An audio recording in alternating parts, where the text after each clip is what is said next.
দেখ ছেলেরা, এরপরে আমরা যে আঁকাটা আজকে শিখব সেটা হচ্ছে 13 প্রশ্নমালা 3-এর অঙ্কটা। বলছে ত্রিভুজ এবিসি অঙ্কন করো, যার একটি কোণ হচ্ছে, যার একটি বাহু হচ্ছে এবি হচ্ছে 6 সেমি। প্রথমে একটা 6 সেমি বাহু মাপ,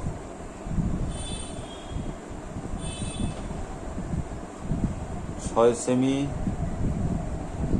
বিসি হচ্ছে কত বলেছে? 9 সেমি। বিসি বলেছে 9 সেমি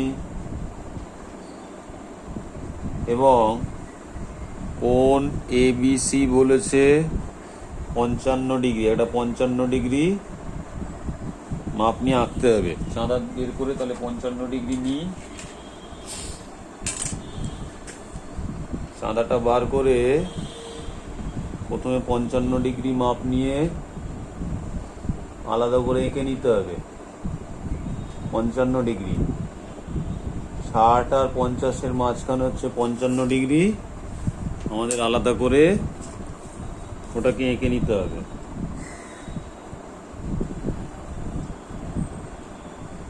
হলো? এটা হচ্ছে 55 ডিগ্রি। এবারে আমাদের প্রথমে আমরা কি করব? ত্রিভুজটা অঙ্কন করব, ত্রিভুজ এবিসি।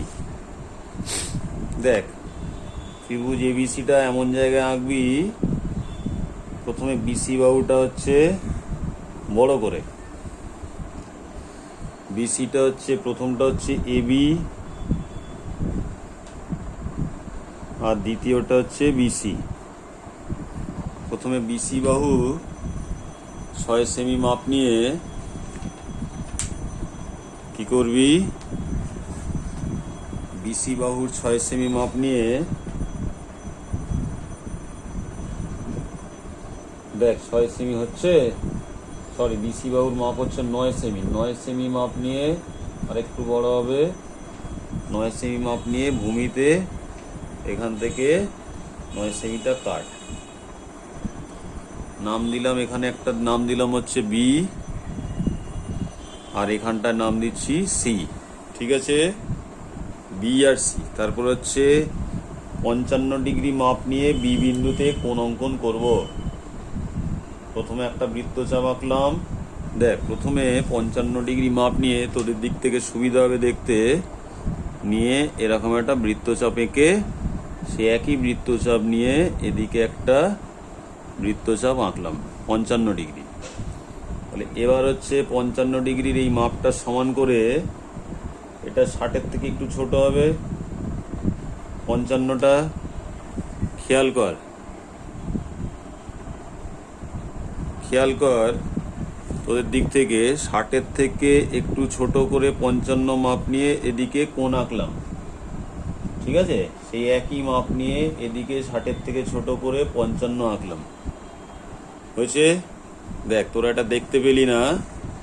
প্রথমে হচ্ছে এখান থেকে 55 মাপ নিয়ে এদিকে নিলাম, তারপর সেই একই মাপ নিয়ে এখান থেকে নিয়ে এই বৃত্তচাপটা অঙ্কন করলাম। দেখ, হয়েছে? এবার এই অঙ্কন করে এটাকে কি করছি?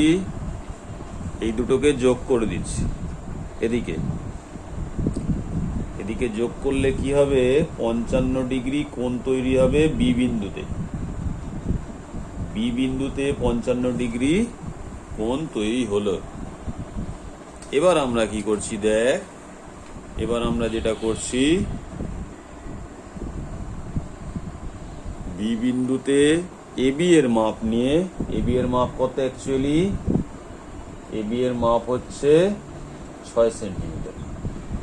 6 সেন্টিমিটারে এবি এর মাপ নিয়ে এদিকে টেনে আমরা এ পাচ্ছি। এটা পেলাম এ। তারপর এ যেই পেয়ে গেলাম, এ এবং সি যুক্ত করে দিই। এ এবং সি যুক্ত করে আমরা ত্রিভুজ এবিসি পাবো, তাই তো? এ এবং সি যুক্ত করে ত্রিভুজ এবিসি পাবো। দেখ, আমাদের বলেছে এমনভাবে আঁকো যাতে এসিটা ভূমি হয়। তাহলে আমাদের সুবিধার জন্য আমরা কি করতে পারি? আমরা এসিটাকে ভূমির দিকে নিয়ে নিতে পারি আমাদের সুবিধার জন্য। এমন ভাবে একটা ত্রিভুজ আঁকতে হবে। তাহলে প্রথমে হচ্ছে এসি বাহুর মাপ নিয়ে, এই কথাটাই কিন্তু আসল, এসি বাহুর মাপ নিয়ে বি বিন্দু থেকে, এসি বাহুর মাপ নিয়ে বি বিন্দু থেকে একটা বৃত্তচাপ টানলাম এবং এবি বাহুর মাপ নিয়ে, এবি দেখ এবি বাহুর মাপ হচ্ছে 6 সেমি, এবি বাহুর মাপ নিয়ে সি বিন্দু থেকে একটা বৃত্তচাপ অঙ্কন করলাম। প্রথম হচ্ছে এসির মাপ নিয়ে বি বিন্দু থেকে, এবি এর মাপ নিয়ে সি বিন্দু থেকে অঙ্কন করলাম দুটো বৃত্তচাপ। যেটা পেলাম সেটার সাথে বিটাকে যুক্ত করে দিচ্ছি, যেটা পেলাম সেটার সাথে বি বিন্দুটাকে যুক্ত করে দিচ্ছি। যুক্ত করলে আমরা পাবো হচ্ছে একটা রেখা। ঠিক আছে, এই রেখাটাকে ডান দিক বাঁ দিক দুদিকে একটু বড় করে বাড়িয়ে দিচ্ছি। দেখ হলো, বলেছে এমন ত্রিভুজ অঙ্কন করো যেটা কিনা এসি বাহুর, এমন চতুর্ভুজ অঙ্কন করো যেটা কিনা এসি বাহুর অর্ধেক। তাহলে এসি বাহুর অর্ধেক হলে এসি বাহুকে আগে এসি বাহুর সমদ্বিখণ্ডক অঙ্কন করি, এদিকে একটা এদিকে একটা, তারপর হচ্ছে এদিকে একটা ওদিকে একটা করে এই দুটোকে যোগ করলাম। যোগ করে দিলে আমরা কি পাবো, দেখ এসি বাহুটার সমদ্বিখণ্ডক পেয়ে গেলাম। ঠিক আছে, এসি বাহুর যেই সমদ্বিখণ্ডক পেয়ে যাচ্ছি, যোগ করে এমন ভাবে যেটা যেন এখানে ছেদ করে, ছেদ করতেও পারে নাও করতে পারে। আবার এইখানে পেলাম মধ্যবিন্দু, এসি বাহুর মধ্যবিন্দুটাকে এবার আমরা নেব ডি, ডি এদিকে নিলাম ডি। ঠিক আছে, আবার বলেছে ডি বিন্দুতে একটা কোণ অঙ্কন করো যেটা কিনা হবে 60 ডিগ্রি। দেখ 60 ডিগ্রিটা আমি প্রথমে খাতাটা ঘুরিয়ে নিচ্ছি তোদের সুবিধার জন্য। 60 ডিগ্রিটা কিভাবে আঁকবো না, বৃত্তচাপটা এমন ভাবে আঁকবো যাতে এই ভূমি এডিটাকে ছেদ করে, তারপর ডিটাকে যেদিকে ছেদ করেছে এইটার সাথে সেম একই বৃত্তচাপ নিয়ে এটাকে নিয়ে আবার এই দুটোকে যোগ করে দাও। এটাকে যদি এটার সাথে যোগ করি কি পাবো, দেখ এদিকে আমরা একটা রেখা পাবো। এটাকে এদিকেও আঁকা যায়, উল্টো দিকেও আঁকা যায়, যার যেটা সুবিধা হবে সেদিকে আঁকবি। এই উল্টো দিকে আঁকলাম, খেয়াল কর এই উল্টো দিকের এই বাহুটার মাপ আমরা নাম দিচ্ছি ই, নাম দিচ্ছি ই। তাহলে ইটা কিন্তু বি এর পাশে হলো। ঠিক আছে, ইটা বি এর পাশে হলো। এইবারে খেয়াল কর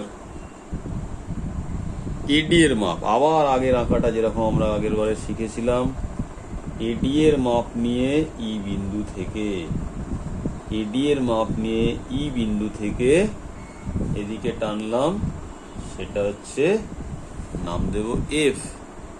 কি নাম দেব, নাম দেব এফ। সরি, এটা ই হয়ে গেল, এটার নাম দেব এফ। তাহলে এফ এবার যুক্ত করে দিই। এফটা যদি আমরা যুক্ত করে দিই তাহলে আমরা যে চতুর্ভুজটা পাবো সেটা হচ্ছে এ ডি ই এফ, আগেরটার মতোই এ ডি ই এফ, তাই তো। তাহলে এবার দেখ, এবার এখানটা যেহেতু ত্রিভুজটা নিচের দিকে ছিল, ভূমিটা এরকম ছিল, তাহলে আমরা কিভাবে লিখব, দেয়ারফর ত্রিভুজ এবিসি এর, ত্রিভুজ এবিসি এর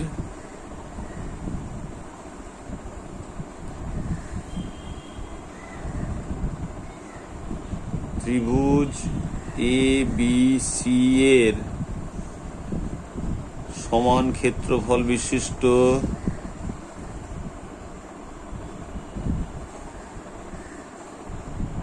বিশিষ্ট সামান্তরিক,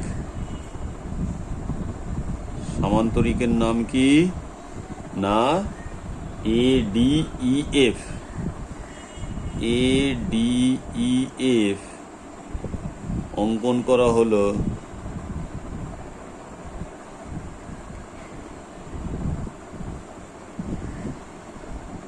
যার কোণ ADE ইকুয়াল টু 60°। ঠিক আছে, তাহলে এই আঁকাটা কমপ্লিট হলো। তোরা এই আঁকাটা এঁকে আমাকে পাঠিয়ে দিবি। ওকে।